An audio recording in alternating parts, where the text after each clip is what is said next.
magical skill. I'll do my best. I believe you will. We are consciousness. All that is, has been, and ever will be. There is nothing to fear. Whatever happens, we are always that. Mind fears, because it's programmed to fear. When we're conscious, there's no fear in this. It's a shake of the head. Pathetic. Pathetic. Pathetic. And we need to do this. Compliance. We need to challenge that. Not with violence, not even with aggression. We just need not to fight it. We need to walk away, because without our acquiescence it cannot survive. You know, when you look at a pyramid, we've been manipulated to believe the power in a pyramid is at the top. It ain't. The top of the pyramid is there because the rest of the pyramid's holding it up. We're holding this whole thing together. There's this story I told many years ago of a British comedian called Larry Grayson, who died. I kind of knew him vaguely, and not closely, but vaguely. And I went to his memorial service in Covent Garden, and this other comedian did this tribute to his life in which he read out this story that Larry Grayson had told him. When they were going around the variety halls and the theatres in the 60s, they had this all-male show. And Larry Grayson was the only woman in it because he was dressed up as a woman. And he said that the end of the show, the last scene, all the sailors, all the men came on dressed as sailors, and they were singing Rule Britannia. You know, Rule Britannia, Britannia rules the waves. Oh, I'm very pleased for you. Okay. And as it built up, Larry Grayson would come on dressed as Britannia with the helmet and the shield, and he would be manhandled up the side of this pyramid to the top for the big finish.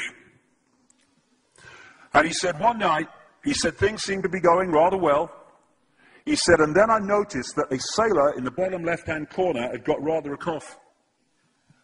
And this cough got worse and worse and worse to the point where the sailor couldn't stay in the pyramid anymore and stepped out of it. Larry Grayson, symbolic of this elite at the peak of the pyramid, ended up in the second row. And the elite, the power center, had done nothing to bring about this. One sailor, the bottom of the pyramid, had got a cough. And the whole thing collapsed. And I listened to that and I thought, my God, yes, that's it. We, the powerless people, are holding the powerful people up there, and they know that. They're terrified of us realizing that. Do you remember that movie, animated movie, A Bug's Life? A Bug's Life with the grasshoppers?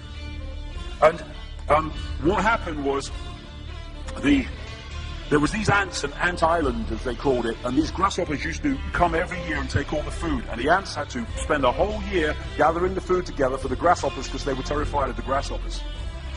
There weren't many of these grasshoppers, and one day they're in their winter quarters in a tree, these grasshoppers, and they've got all the food they need, and someone suggested among the rank and file grasshoppers that they didn't need to go to Ant Island this year because they had all the food they needed. And then out came the leader of the grasshoppers to tell them the facts of life, and the few are going to control the many. It's a wonderful speech. If you ever can see that movie, A Bug's Life, I do recommend it. And he said, basically, they outnumber us 100 to 1. And if ever they figure that out, there goes our way of life.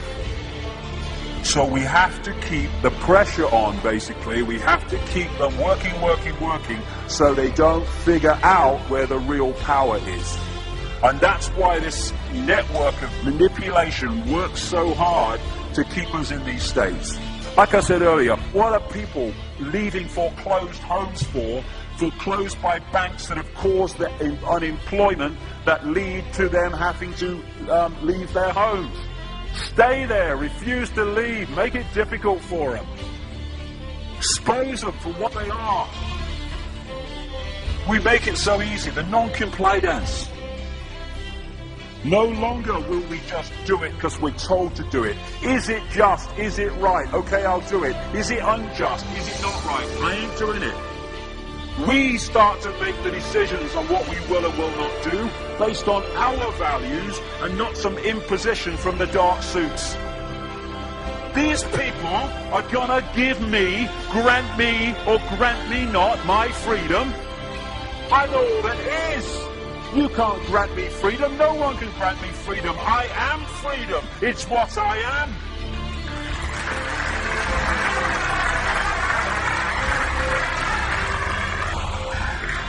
The big question, what would consciousness do? What would consciousness do in this situation? And when we ask that question, it really just changed the way we see the world. Not what would I do, mind, or frightened. What would consciousness do? You know, this is a great line. If it's not right, don't do it. If it's not true, don't say it. And what would transform this world overnight is if we started doing what we knew to be right in the situations we face, instead of what we think is right for us in the moment.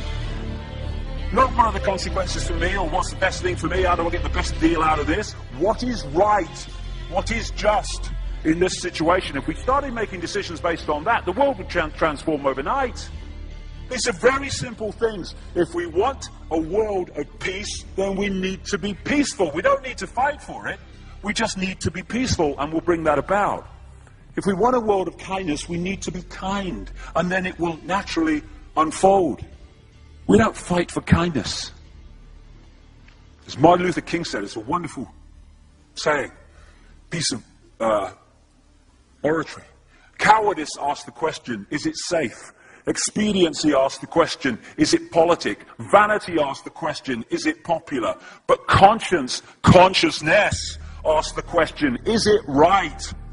And there comes a time when one must take a position that is neither safe, nor politic, nor popular, but one must take it because it is right. And when enough of us do that, what is right will manifest by definition.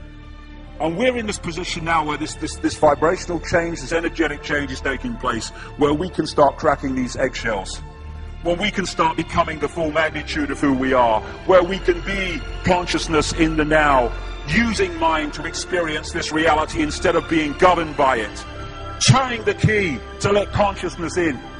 We're being offered this opportunity now. No longer can we say we didn't realize who we are, we didn't know we could do that. I was kind of waking up one day, and I saw this earth imprisoned, and I saw this big lock and a key going in and being turned. I went on the internet just very shortly afterwards. I was looking for a picture, not this one, and that's what I saw. The picture I'd just seen in my half kind of sleep. And that's what we're being offered the chance to do now, to turn the master key, or becoming conscious, that will bring an end to this. It's being given to us, we just need to take it. And to take it, we need to say enough. Enough of being enslaved by these people, enough of being enslaved by our manipulated ignorance, enough of being enslaved by the fear of being who we are.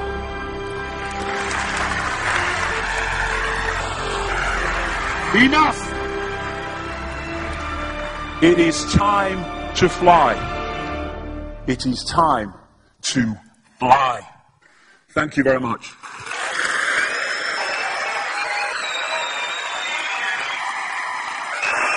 Thank you. Thank you very much. Thank you. Thank you. Thank you.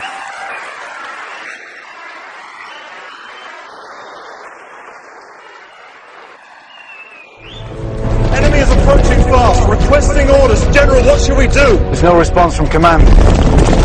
Or from party leader Creedy. Stand down! Stand down!